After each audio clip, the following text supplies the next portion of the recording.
RNAW यानी research and analysis wing India की foreign intelligence agency है जिसे 21 सितंबर 1968 में बनाया गया था। इंडिया की इस इंटेलिजेंस एजेंसी का इतिहास, इसके द्वारा किए गए ऑपरेशंस और बेसिक फैक्ट्स के बारे में तो आप सभी को पता होगा, पर क्या आप जानते हैं कि RNAW अपने अंडरकवर एजेंट्स को कैसे रिक्रूट करती है? क्या आप जानते हैं कि एक बार शॉर्टलिस्ट होने के बाद RNAW अपने अंडरकवर एजेंट्स को कैसे, कहां पर और कौन कौन सी ट्रेनिंग देती है?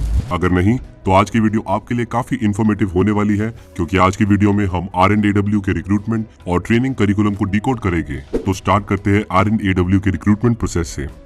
रिसर्च एंड एनालिसिस विंग से पहले इंटेलिजेंस ब्यूरो ही इंडिया की इंटरनल और एक्सटर्नल इंटेलिजेंस के लिए रिस्पॉन्सिबल थी, पर 1962 वॉर में आईबी के इंटेलिजेंस फेलियर के चलते इंडिया को एक सेपरेट फॉरेन इंटेलिजेंस एजेंसी की जरूरत महसूस हुई और 1965 के वॉर के बाद 1966 में इस पर काम स्टार्ट कर दिया गया और फाइनली RNAW को 21 सितंबर 1968 में सेटअप किया गया। स्टार्टिंग में RNAW प्राइमरी उन ट्रेन इंटेलिजेंस ऑफिसर्स पर डिपेंडेंट थी जिन्हें डायरेक्टली इस न्यू फॉरेन इंटेलिजेंस एजेंसी में रिक्रूट किया गया था, और ये सभी इंटेलिजेंस ऑफिसर्स और कोई नहीं बल्कि इंटेलिजेंस ब्यूरो की एक्सटर्नल विंग के ऑफिसर्स थे।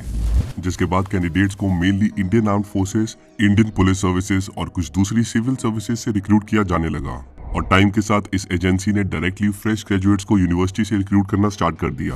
अपॉइंटमेंट्स और रिक्रूटमेंट प्रोसेस में नेपोटिज्म के एलिगेशन के बाद 1983 में RNAW ने सेंट्रल स्टाफिंग स्कीम के तहत अन्य ग्रुप ए सिविल सर्विसेज के टैलेंट को ऑब्जॉर्व करने के लिए अपना खुद का service cadre RAS, that is the research and analysis service बनाया।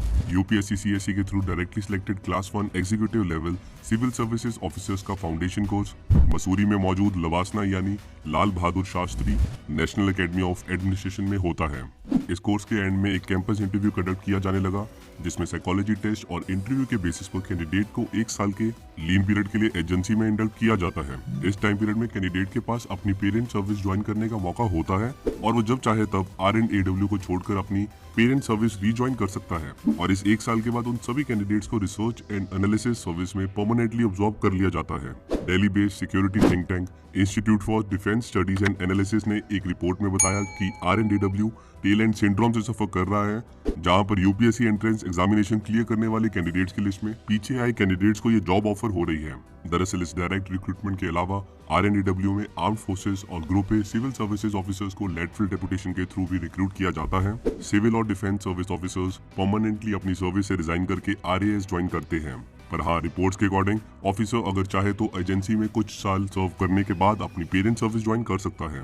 ये देखा गया है कि ज्यादातर सेक्रेटरीज जो RNAW के हेड होते हैं वो इंडियन पुलिस सर्विस से है। इन सब के अलावा RNAW लिंग्विस्टिक्स और फील्ड सब्जेक्ट एक्सपर्ट्स को भी जरूरत पड़ने पर रिक्रूट करती है। RNAW ऑफिसर्स की service conditions, research and analysis wing, recruitment कार्डर एंड सर्विस रूल्स 1975 से गवर्न होती है। अब बात करते हैं ट्रेनिंग की।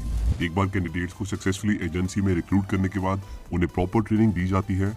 ये ट्रेनिंग करिकुलम इस पर भी डिपेंड करता है कि कैंडिडेट्स डायरेक्ट एंट्री के थ्रू RNAW में रिक्रूट हुआ है या फिर लेटरल डेपुटेशन के through.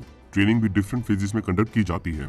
Basic training new recruits के मोराल को बूस्ट करने के लिए पेप टॉक्स के साथ होती है। ये 10 दिन का फेज होता है, जिसमें इंडक्टी को रियल वर्ल्ड इंटेलिजेंस और एस्पियोनाज से फेमिलियर कराया जाता है, जो कि मूवीज से बिल्कुल डिफरेंट होती है। बेसिक ट्रेनिंग में आगे common usage of trade craft techniques और क्लासिफिकेशन ऑफ इंफॉर्मेशन पढ़ाई जाती है। Financial and economic analysis, space technology, information security, energy security और साइंटिफिक नॉलेज भी रिक्रूट्स को दी जाती है।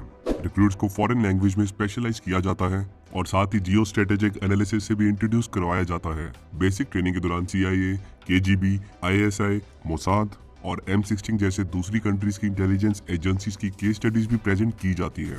ये बेसिक ट्रेनिंग इंडिया में मौजूद different training institutes and centres के थ्रू रिक्रूट्स को दी जाती है। जैसे RNAW ऑफिसर्स को टैक्टिक्स एंड लैंग्वेज की बेसिक क्लासरूम ट्रेनिंग गुड़गांव के residential training and language institute में दी जाती है। इसके अलावा इंटेलिजेंस ऑफिसर्स को इकोनॉमिक क्राइसिस जैसे money laundering for terror purpose में इन्वेस्टिगेशन ट्रेनिंग देने के लिए मुंबई में multi disciplinary school of economic intelligence भी सेटअप किया है, और यहाँ पर इंटेलिजेंस ऑफिसर्स को ट्रेन किया जाता है। इसके अलावा कई और ऐसे इंस्टीट्यूट है जहाँ पर इन रिक्रूट्स को RNAW ज्वाइन करने के बाद बेसिक ट्रेनिंग दी जाती है। Advance training basic training successfully complete करने के बाद सभी रिक्रूट्स को FIB यानी फील्ड इंटेलिजेंस ब्यूरो के साथ अटैच किया जाता है, जहां पर उनको 1 से 2 साल के लिए फर्दर ट्रेन किया जाता है। एडवांस ट्रेनिंग में उन्हें क्लैंडस्टाइन ऑपरेशन का फर्स्ट हैंड एक्सपीरियंस दिया जाता है। जिन्हें पता नहीं है उनको मैं बता दूं कि क्लैंडस्टाइन ऑपरेशंस वो इंटेलिजेंस और मिलिट्री ऑपरेशन होते हैं जिन्हें इस तरह से कंप्लीट किया जाता है ताकि ऑपरेशन का पता ना ही जनरल पब्लिक और ना ही एनिमी फोर्स को लगे।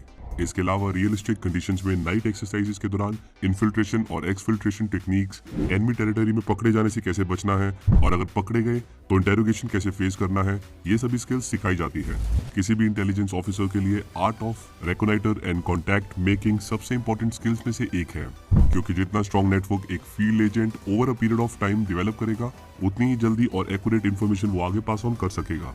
इसलिए किसी भी इंटेलिजेंस मिशन को ऑपरेट करने के लिए जरूरी सभी स्किल्स RNAW ऑफिसर्स को एडवांस ट्रेनिंग फेज में सिखाई जाती है। फील्ड ट्रेनिंग कंप्लीट होने के बाद रिक्रूट्स को दोबारा से डिफरेंट स्कूल्स भेजा जाता है फॉर फाइनल पॉलिशिंग। रिक्रूट्स को फील्ड पर डिप्लॉय करने के पहले इन्हें आर्ट ऑफ सेल्फ डिफेंस और टेक्निकल एस्पियोनाज डिवाइस को यूज करने की एग्जॉस्टिव ट्रेनिंग दी जाती है। सेल्फ डिफेंस के लिए मेनली रिक्रूट्स को क्रॉव मागा सिखाया जाता है, जो इजराइल डिफेंस फोर्सेस द्वारा developed military self defence and fighting system है। इसके अलावा रिक्रूट्स को फील्ड एंड आर्म्स की training Indian military academy Dehradun में दी जाती है। कई RNAW ऑफिसर्स को इन्फेंट्री स्कूल बेलगाम से कमांडो कोर्स कंप्लीट करना होता है। इसके अलावा sniper course, bomb disposal course, counter insurgency and counter terrorist course समेत कई कोर्सेज एक RNAW ऑफिसर्स को करने होते हैं। यानी आप देख ही सकते हैं इंडियन आर्मी के प्रेस्टिजियस इंस्टीट्यूट में भी इन RNAW ऑफिसर को ट्रेन किया जाता है। मिलिट्री एस्पेक्ट के अलावा रिक्रूटमेंट्स को एडमिनिस्ट्रेटिव डिसिप्लिन में भी ट्रेन किया जाता है ताकि उन्हें फॉरेन मिशन के लिए एज ए डिप्लोमेट भेजा जा सके और किसी को उनकी रियल आइडेंटिटी का पता भी ना चले। अच्छा, ये बिल्कुल जरूरी नहीं है कि हर एक रिक्रूट को सेम ट्रेनिंग करिकुलम कंप्लीट करना है, बल्कि रिक्रूट्स को एज पर इंस्ट्रक्शंस एक एक करके असाइंड कोर्सेज कंप्लीट करने होते हैं। इनमें से कुछ रिक्रूट्स को तो इवन फॉरेन कंट्रीज में एडवांस ट्रेनिंग के लिए भेजा जाता है। फॉरेन कंट्री में भी सबसे फेमस कंट्री है इजराइल, जहां पर हमारे कई RNAW ऑफिसर्स को ट्रेनिंग मिली हुई है। इतनी लंबी ट्रेनिंग के बाद ये रिक्रूट्स रेडी हो जाते हैं फॉर डिप्लॉयमेंट। कुछ रिक्रूट्स को national security guards, defence forces या फिर दूसरी किसी गवर्नमेंट ऑर्गेनाइजेशन में अटैच कर दिया जाता है। वहीं कुछ RNAW ऑफिसर्स को एम्बेसी में अटैच कर दिया जाता है विद फॉल्स आइडेंटिटी, ताकि वो इन्फॉर्मेशन गैदर कर सके, अपने इन्फॉर्मर्स के नेटवर्क सेटअप कर सके और टास्क मिलने पर accordingly as a cover agent operate कर सके। Field formation. RNAW के पूरे इंडिया में 10 फील्ड फॉर्मेशंस हैं जिन्हें स्पेशल ब्यूरो बोलते हैं और ये डिफरेंट ब्यूरोज बॉर्डर्स के अलोंग मेजर सिटीज में लोकेटेड है।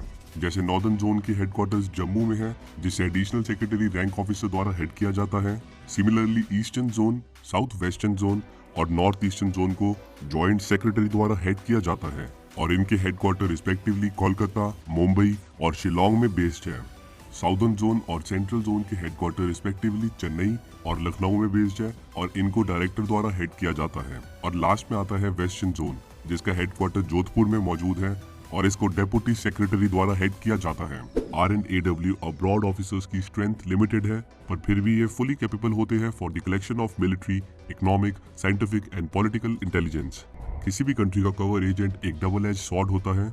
ऐसे तो ये कवर एजेंट अपनी लाइफ को रिस्क पर रखकर एनिमी कंट्री की सीक्रेट और कॉन्फिडेंशियल इंफॉर्मेशन गैदर करते हैं, जिससे हमारी कंट्री को काफी फायदा होता है। पर हमेशा एक कंट्री को ये भी डर होता है कि कहीं उनका अंडर कवर एजेंट दूसरी कंट्री के साथ मिलकर डबल एजेंट ना बन जाए। इसलिए एक कंट्री द्वारा अंडर कवर एजेंट बनने के लिए किसी को सिलेक्ट करके उसको ट्रेनिंग देने से पहले उसका फैमिली बैकग्राउंड वेरिफिकेशन किया जाता है। सिलेक्शन और ट्रेनिंग के टाइम रिक्रूट्स पर इंस्ट्रक्टर्स और रिटायर्ड RNAW ऑफिसर्स की बारीक नजर होती है और कोई भी रेड फ्लैग सिग्नल मिलने पर उसको ट्रेनिंग से बाहर कर दिया जाता है। इतना ही नहीं, बल्कि RNAW में सक्सेसफुली इंडक्ट होने के बाद भी एजेंसी की बारीक नजर अपने हर एक अंडरकवर एजेंट पर होती है। मैं उम्मीद करता हूं कि आज की वीडियो से आपने RNAW के रिक्रूटमेंट और ट्रेनिंग प्रोसेस को काफी डिटेल में जाना होगा।